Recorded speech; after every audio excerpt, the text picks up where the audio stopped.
Müsbət və mənfi ədədlərin toplanması və çıxılmasına baxaq.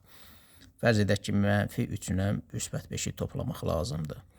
Mənfi 3-ə uyğun 3 dənə qırmızı dairə götürək, müsbət 5-ə uyğun 5 dənə qara dairə götürək və onları qarşı-qarşıya qoyaq. Bir qırmızı dairə digər qaranı aparsın. Bu qırmızı dairə digər qaranı aparsın. Bu qırmızı dairə digər qaranı aparsın. 2 dənə qara qaldı, yəni 2 dənə müsbət qaldı. Yazırıq. 4 çıxılsın 7, yəni biri müsbətdir, biri mənfidir. Həm də kiçikdən böyüyü çıxırıq. Yenə də dairələri qarşı-qarşıya gətirək. Bu bunu apardı, bu bunu apardı, bu bunu apardı. 3 dənə qırmızı qaldı, yəni 3 dənə mənfi qaldı.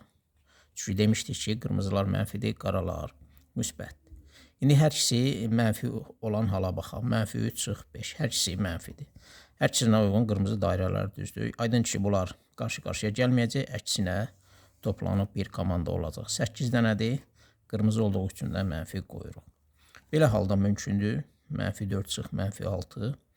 Bu zaman cəbri qaydaya görə mənfi 4, bu iki mənfini müsbətə çeviririk.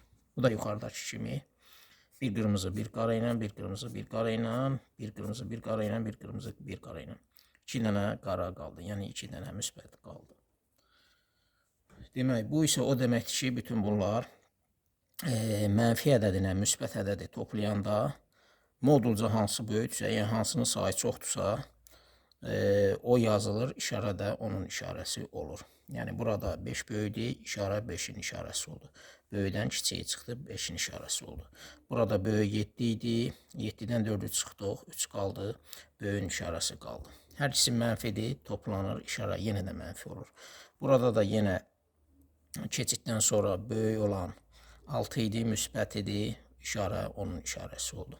Yəni ümumi qayda belə olur ki, müxtəlif işarələr, ədədləri toplayanda modulca böyük olan ədəddən kiçiyi çıxıb, həmişə çıxıb və modulca böyük olan ədədin işarəsi qoyulur.